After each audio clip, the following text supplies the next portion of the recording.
Good morning all students, welcome in our channel JSF biology classes. तो student आज हम start करने जा रहे हैं क्लास 12 के बायोलॉजी का फर्स्ट चैप्टर, जिसका नाम है पुष्पी पादपों में लैंगिक जनन, sexual reproduction in flowering plants. तो स्टूडेंट्स आज हम इस वीडियो में आप लोगों को परागकण की संरचना के बारे में बताएंगे। स्ट्रक्चर ऑफ पॉलन ग्रैंड, इसको लघु बीजाणु भी कहते हैं, माइक्रोस्पोर भी कहते हैं। तो सबसे पहले आप लोगों को पता होना चाहिए कि परागकण या लघु बीजाणु का निर्माण कैसे होता है, परागकण कैसे बनता है। तो परागकण या लघु बीजाणु का जो निर्माण होता है वो लघु बीजाणु जनन के द्वारा होता है। किसके द्वारा? लघु बीजाणु जनन।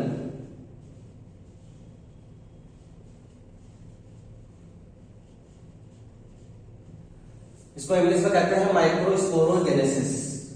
क्या कहते हैं?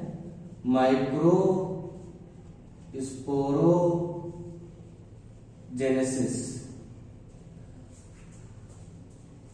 इससे पहले आपको बता चुके हैं आप परिपक्व परागकोश के प्रकार के बारे में, जिसमें 4 लघु बीजाणुधानी दिखाई थी।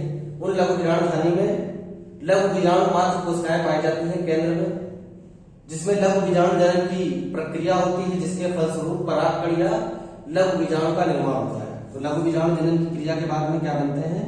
लघु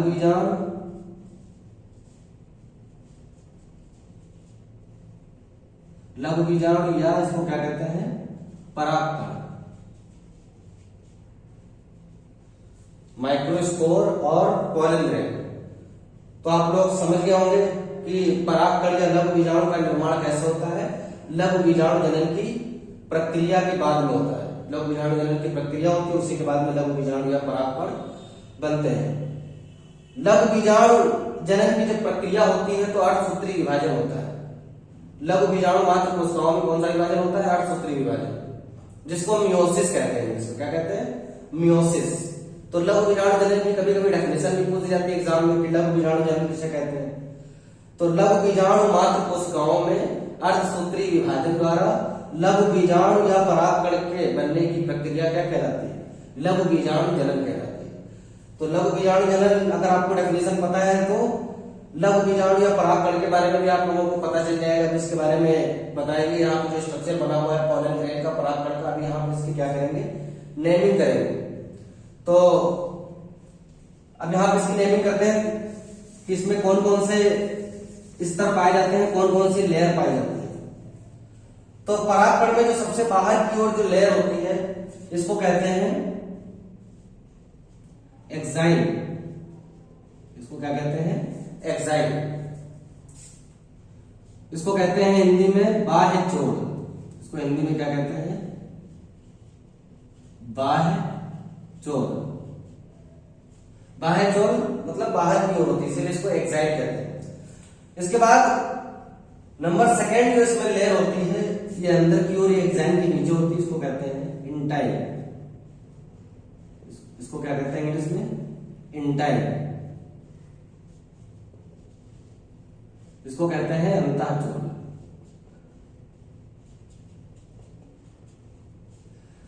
इंटाइन का मतलब ये अंदर की ओर होती है, इसलिए इसको अंतःचोल कहते हैं, इंटाइन कहते हैं।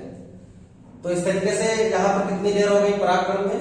परागकण में हो गई 2 लेयर, एक्साइन और इंटाइन। अब इसके अंदर और क्या क्या स्ट्रक्चर होते हैं उसके बारे में आप लोगों को बताएंगे। तो इसके अंदर क्या है, आपको एक ये सेल दिखाई दे रही होगी, इसको कहते हैं, ये अंदर की ओर होती है, इसको कहते हैं जनरेटिव सेल। इसको क्या कहते हैं? Generative cell. इसको हिंदी में क्या कहते हैं? जनन कोशिका। इसको क्या कहते हैं? जनन कोशिका।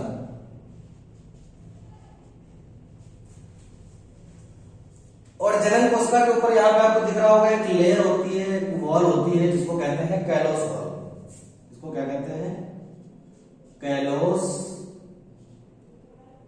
वॉल। इसको कहते हैं इंग्लिश में कैलोस वॉल। इसको हिंदी में कहते हैं कैलोस भित्ति। क्या कहते हैं? कैलोस भित्ति।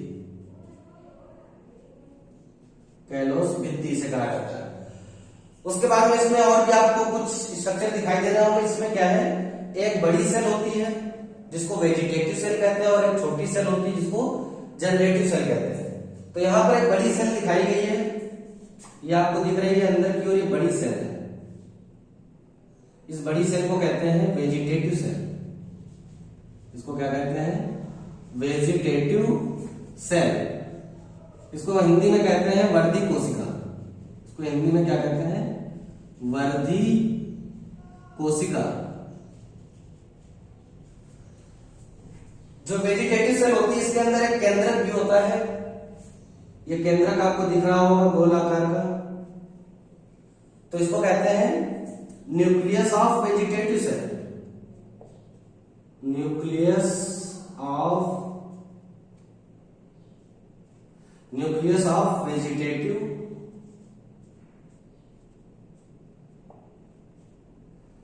सेल। ये क्या है? Nucleus of vegetative cell. यानी कि ये जो केंद्रक है ये वर्धी कोशिका के अंदर पाया जाता है, यानी कि ये वर्धी कोशिका का केंद्र, इसीलिए इसको कहते हैं न्यूक्लियस ऑफ वेजिटेटिव सेल। इसको हिंदी में क्या कहेंगे? वर्धी कोशिका का केंद्र। इसके बाद इसमें क्या है, और भी स्ट्रक्चर पाए जाते हैं। ये यहां पे आपको कुछ दिख रही होंगी। साइटोप्लाज्म में क्या है, कहीं कहीं पे साइटोप्लाज्म पूरी तरीके से भरा नहीं होता, जिसमें रिक्त स्थान हो जाते हैं। तो साइटोप्लाज्म जो होता है पूरी तरीके से क्या होता है, इसके अंदर पूरी तरीके से एक समान नहीं भरा रहता है। तो इसी वजह से कुछ जगहों पे कुछ रिक्त स्थान हो जाते हैं। साइटोप्लाज्म इसको कहा जाता है वैक्यूओल रिक्तिका। इसको क्या कहते हैं? वैक्यूओल। इसको हिंदी में कहते हैं रिक्तिका।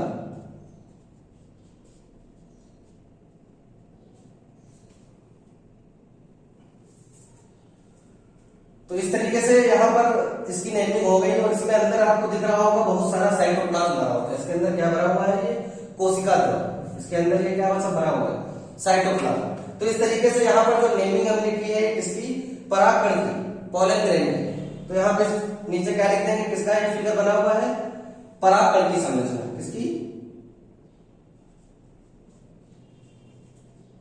परागकण की संरचना।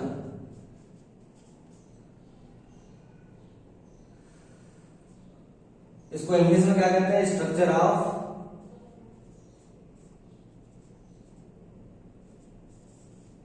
Pollen grain. Structure of pollen grain.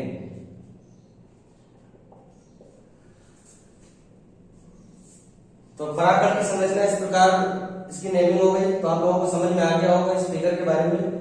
तो परागकण की संरचना के बारे में आपसे पूछा जाए या लघु बीजाणु की संरचना के बारे में, तो दोनों में क्या है, इसी यही फिगर बनाएंगे, क्योंकि इसको लघु बीजाणु भी कहते हैं या परागकण भी कहते हैं। तो इस तरीके से ये परागकण का स्ट्रक्चर बन गया और इसमें नेमिंग हो गई। तो आप लोगों को सारी नेमिंग समझ में आ गई होगी कि परागकण में कौन कौन सी नेमिंग होती है, यहाँ पे कौन कौन सी लेयर पाई जाती है।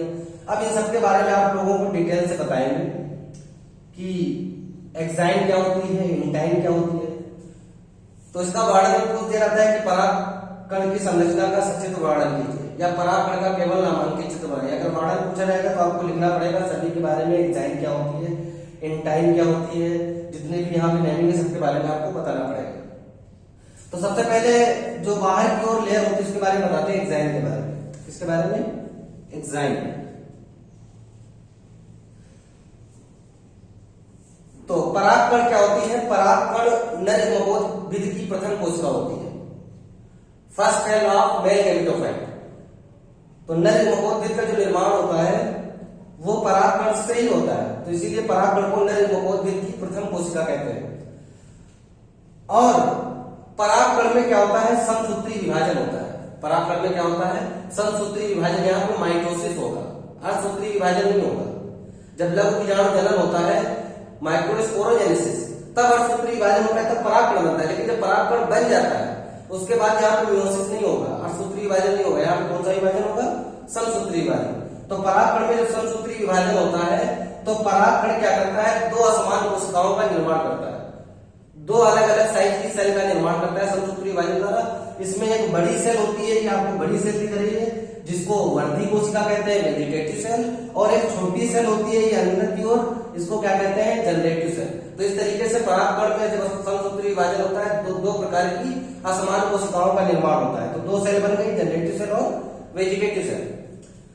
उसके बाद में क्या होता है, जो जनरेटिव सेल होती है जनन कोशिका, इसके अंदर एक केंद्रक होता है यहाँ पर जनन कोशिका के अंदर, इसको कहते हैं जनरेटिव न्यूक्लियस, जनन केंद्र। और इसके ऊपर एक लेयर होती है सेल के ऊपर, इसको कहते हैं कैलोस वॉल, कैलोस भित्ति। तो इस तरीके से यहाँ पर दो कोशिकाओं का निर्माण हो गया। अब इसके अंदर एक जो वेजिटेटिव सेल होती है, वर्धी कोशिका होती है, इसके अंदर एक केंद्रक पाया जाता है गोल आकार का, इसको कहते हैं न्यूक्लियस ऑफ वेजिटेटिव सेल। तो ये जो वेजिटेटिव सेल का क्या है, केंद्रक। और यहाँ पर जो केंद्रक है ये जनरेटिव सेल का है, इसीलिए इसको जनरेटिव न्यूक्लियस कहते हैं। ये जो परागकण होता है ये गोल आकार का या अंडाकार होता है, ये गोलाकार या अंडाकार होता है। तो इस तरीके से आप लोगों को पता चल गया होगा कि दो प्रकार की सेल कैसे बनी पॉलन ग्रैंड में परागकण में। तो दो प्रकार की जो सेल बनी है माइटोसिस के द्वारा बनी, समसूत्री विभाजन के द्वारा। जब समसूत्री विभाजन हुआ तो दो सेल बनी, एक ये बड़ी सेल बनी जिसको वेजिटेटिव सेल, और एक छोटी सेल इसके अंदर बनी जिसको जनरेटिव सेल कहते हैं। उसके बाद में हम यहाँ पर बताते हैं आपको एंजाइम के बारे में। जो एंजाइम होती है इसको बाह्यचोल कहते हैं, सबसे बाहर की ओर ये मोटा स्तर होता है, परागकण का सबसे बाहर की ओर कैसे स्तर होता है, मोटा और खुरदरा स्तर होता है।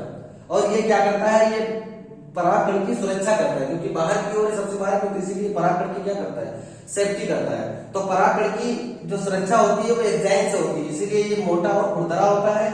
और ये पदार्थ का बना होता है, तो फैटी पदार्थ होता है, फैटी सब्सटेंसेस, जिसका नाम होता है स्पोरोपोलेनिन।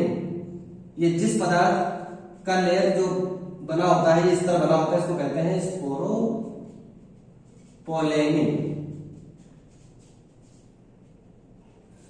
तो एंजाइम किसकी बनी होती है, परागकण में एंजाइम बनी होती है स्पोरोपोलेनिन नामक प्रतिरोधक वसी पदार्थ। ये रेजिस्टेंट होता है पदार्थ, और ये करता क्या है पदार्थ, ये परागकण को बाहरी जो कारक होते हैं, बाह्य कारक होते हैं, किसी भी केमिकल से या धूल या किसी घर्षण से क्या करता है, ये परागकण की रक्षा करता है एंजाइम। क्योंकि जब परागकण निकलते हैं परागकोश के, तो वातावरण के संपर्क में आ जाते हैं, और वहां पर क्या है, घर्षण के द्वारा ये नष्ट हो सकते हैं, या कोई केमिकल इसके ऊपर पड़ गया तो नष्ट हो सकते हैं। तो स्पोरोपोलेनिन ऐसा पदार्थ होता है जो इसको केमिकल से बचाता है, केमिकल का इसके ऊपर कोई प्रभाव नहीं पड़ता है, और घर्षण वगैरह से क्या करता है, परागकण की रक्षा करता है। तो आप लोगों को समझ में आ गया होगा एंजाइम के बारे में। कभी कभी पूछ दिया जाता है एग्जाम में कि एंजाइम जो लेयर होती है परागकण में वो किसकी बनी होती है, किस पदार्थ की बनी होती है, तो वहां पे क्या बताएंगे, स्पोरोपोलेनिन की बनी होती है। अब इसके बाद में अगली जो लेयर है उसके बारे में आप लोगों को बताते हैं। अगली जो लेयर है वो इंटाइन, अगली लेयर क्या है, इंटाइन। इसको कहते हैं अंताचूल, इसको क्या कहते हैं, अंताचूल, ऊपर लिखा हुआ है नेमिंग में। ये जो इंटाइन लेयर होती है ये एंजाइम के नीचे होती है।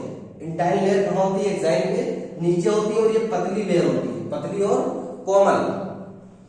और ये जो बनी होती है इसका पदार्थ का नाम होता है, ये पैक्टिन प्लस सेलुलोज की बनी होती है, pectin plus cellulose, pectin plus cellulose. इन दोनों को मिलाकर के पैक्टोसेलुलोज भी कहते हैं। इन दोनों को मिलाकर क्या कहा जाता है, पैक्टोसेलुलोज।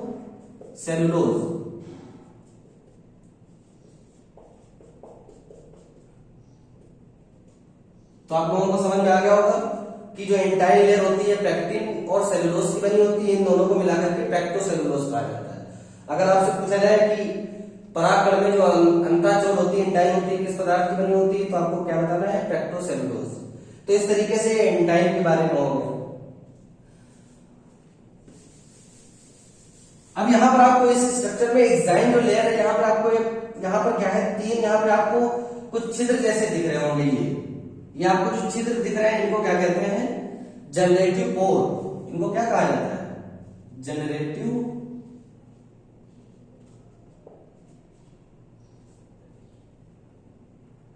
इनको इंग्लिश में कहते हैं जनरेटिव पोर।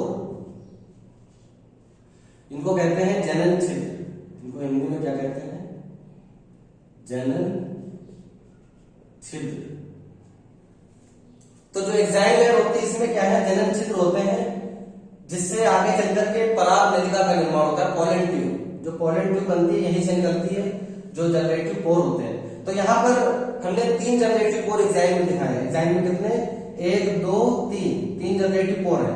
जहां पे जनरेटिव पोर होता है एग्जाइन में, वहां पर क्या है, स्पोरोपोलेनिन नहीं पाया जाता है, क्योंकि अगर स्पोरोपोलेनिन यहाँ पर होगा तो पराग नलिका पोलन ट्यूब का निर्माण नहीं हो पाएगा।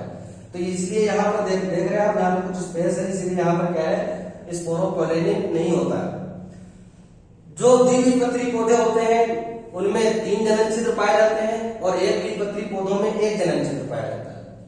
तो यहाँ पर जो हमने दिखाया है जनरेटिव पोर, यहाँ पे 3 दिखाया है, इसका मतलब ये द्विबीजपत्री परागकण की संरचना को यहाँ पे दिखाया गया है। एक बीजपत्री में केवल 1 होता है। तो इस तरीके से आप लोगों को एग्जाइन और इंटाइन के बारे में डिटेल से समझ में आ गया होगा। अब आते हैं इसके अंदर, तो यहाँ पर जो वेजिटेटिव सेल होती है बड़ी सेल होती है और जनरेटिव सेल होती है छोटी सेल होती है। अब इस तरीके से जो परागकण होता है ये द्विकोषीय अवस्था में आ जाता है। जब लघु बीजाणु जनन के बाद परागकण बनता है, उसके बाद समसूत्री विभाजन होता है, तो किस अवस्था में आ जाता है, ये द्विकोषीय अवस्था में आ जाता है। इसमें 2 सेल बन जाती है और इसी समय परागकण का अंकुरण हो जाता है।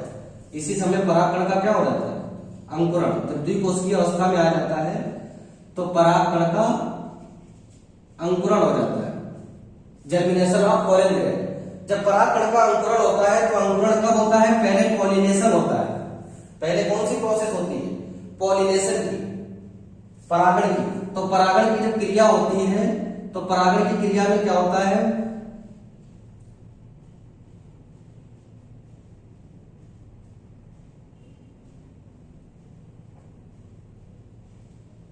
ये जो फ्लावर का जो फीमेल रिप्रोडक्टिव ऑर्गन होता है, जो कार्पेल होता है, अंडक जिसे कहते हैं, जो जायन का पार्ट होता है कैल्शियम का, तो यहाँ पर जो स्टिग्मा है, स्टिग्मा के ऊपर जैसे ही परागकण पहुंचेगा, ये परागकण जैसे ही स्टिग्मा पे पहुंचता है, जब स्टिग्मा पे पोलन ग्रेन पहुंचता है तो इसमें क्या होता है, स्टिग्मा से कुछ तरल पदार्थ का श्रावण होता है, कुछ इससे पदार्थ निकलते हैं जैसे शर्करा, जल। तो शर्करा और जल को ये अवशोषित करके परागकण ये फूल जाता है। परागकण क्या हो जाता है, फूल जाता है। फूलने के बाद में यहाँ पर जो एक्साइन लेयर है, यहाँ से पोलन ट्यूब का निर्माण हो जाता है। यहाँ से क्या बन जाती है, पोलन ट्यूब। फिर पोलन ट्यूब यहाँ पर क्या है, ये स्टिग्मा से होती हुई स्टाइल में जाती है, स्टाइल है, और स्टाइल के बाद ये कहाँ पहुंच जाती है, इसके अंदर बीजांड होती है। यहां से जो पोलन ट्यूब निकलेगी, यहां से ये कहाँ प्रवेश कर जाएगी, बीजांड के अंदर। तो इस तरीके से जब पोलन ग्रेन द्विकोषीय अवस्था में आ जाता है तो इसका अंकुरण हो जाता है। अंकुरण होने के बाद यहाँ जो पोलन ट्यूब निकलेगी वो कहाँ प्रवेश कर जाएगी, बीजांड के अंदर। तो बीजांड में जब प्रवेश कर जाएगी तो इसमें होता क्या है, जो जनरेटिव सेल होती है, जनरेटिव सेल में क्या है, जनन केंद्रक पाया जाता है। क्या पाया जाता है, जनन केंद्रक। जनन केंद्रक में इसमें जब समसूत्री विभाजन होगा तो इसमें क्या होगा, 2 नए युग्मक बनेंगे। ये जनन केंद्रक आपको दिखाई दे रहा है, ये गोल आकार का जनन केंद्रक जो है, इसको कहते हैं जनरेटिव न्यूक्लियस। तो इसमें क्या होगा, समसूत्री विभाजन होगा, माइटोसिस होगा, क्योंकि ये एन होता है, ये अवृत होता है हैप्लॉइड। और परागकण जो होता है ये पोलन ग्रेन भी अवृत होता है। परागकण कैसा होता है, अवृत हैप्लॉइड, क्योंकि ये अर्धसूत्री विभाजन द्वारा बनता है। परागकण लघु बीजाणु जनन क्रिया में तो ये भी हैप्लॉइड होता है, अवृत। और इसके अंदर जितने भी स्ट्रक्चर है सब कैसे होते हैं, अवृत, हैप्लॉइड। तो यहाँ पर जो जनन केंद्रक है ये भी हैप्लॉइड है, इसमें सूत्रों की संख्या कितनी है, n। और यहाँ पर जब इसमें माइटोसिस होगा, जनन केंद्रक में समसूत्री विभाजन, तो यहाँ से 2 मेल गैमेट बनेंगे। यहाँ पे कितने, 2 मेल गैमेट बनेंगे, ये 2 मेल गैमेट। जो 2 मेल गैमेट बनेंगे, 2 नर युग्मक, वो जनन केंद्रक से बनेंगे। और ये जनन केंद्रक से जब बन जाएंगे तो यहाँ से जो पराग नलिका निकलेगी जनन छिद्र से, तो ये 2 मेल गैमेट जो है, 2 मेल गैमेट, 2 नर युग्मक कहाँ पहुंच जाएंगे, पोलन ट्यूब के अंदर। और पोलन ट्यूब के अंदर जब पहुंचेंगे तो यहाँ जो पोलन ट्यूब है ये 2 नर युग्मकों को कहाँ प्रवेश करा देगी, बीजांड के अंदर। जो बीजांड के अंदर पहुंचेंगे तो आगे की प्रोसेस होती है डबल फर्टिलाइजेशन, द्विनिषेचन, जिसके बाद फल और बीज का निर्माण होता है। तो इस तरीके से आप लोगों को पोलन ग्रेन के बारे में समझ में आ गया होगा। फिर इसके बाद नेक्स्ट वीडियो में आपको परागकण का अंकुरण दिखाएंगे, फिगर उसका, कि परागकण का अंकुरण कैसे होता है, जर्मिनेशन ऑफ पोलन ग्रेन। तो पोलन ट्यूब कैसे बनती है वो आपको नेक्स्ट वीडियो में बताएंगे। तो अगर आप लोग ये वीडियो पूरा देखेंगे तभी आप लोगों को परागकण की संरचना के बारे में समझ में आएगा या लघु बीजाणु की संरचना के बारे में। और जब लघु बीजाणु या परागकण की संरचना समझ में आ जाएगी तो नेक्स्ट वीडियो में जो हम पॉलन ट्यूब यहाँ पे दिखाएंगे, परागकण का जो अंकुरण होता है, जर्मिनेशन ऑफ पॉलन ग्रैंड, वहां पे पॉलन ट्यूब कैसे बनती है और उसमें 2 मेल गैमेट कहां पर होते हैं और कैसे ये प्रवेश करते हैं बीजांड के अंदर, तो आपको बताएंगे नेक्स्ट वीडियो में। तो आज की वीडियो में आप लोगों को क्लियर हो गया होगा परागकण की संरचना के बारे में। तो अभी तक जिन स्टूडेंट्स ने चैनल को सब्सक्राइब नहीं किया है तो आप लोग क्या है चैनल को सब्सक्राइब कर लें और बेल आइकन को प्रेस कर दें, जिससे आपको क्या है नोटिफिकेशन मिलती रहे। जैसे हम वीडियो अपलोड करेंगे तो आपको तुरंत क्या मिल जाएगी, नोटिफिकेशन मिल जाएगी। और जितने भी वीडियोस हैं आप लोग पार्ट वाइज देखते रहिएगा, क्योंकि आप जब सभी वीडियोस पार्ट वाइज देखेंगे तभी पूरा चैप्टर क्या हो पाएगा, क्लियर हो पाएगा। अगर आप पार्ट वाइज वीडियो नहीं देखेंगे तो आपके पहले वाले टॉपिक जब नहीं क्लियर होंगे तो आपको ये टॉपिक भी क्लियर नहीं होगा, क्योंकि सारे टॉपिक एक दूसरे से क्या होते हैं, रिलेटेड होते हैं। तो इसीलिए आप लोग क्या है सभी वीडियोस देखें, जितने भी वीडियोस हैं इस चैप्टर के, तो आप लोगों को क्या हो जाएगा, क्लियर हो जाएगा। तो स्टूडेंट्स आज के लिए इतना ही, फिर आप लोगों से मिलेंगे नेक्स्ट वीडियो में। तब तक के लिए थैंक यू ऑल स्टूडेंट्स।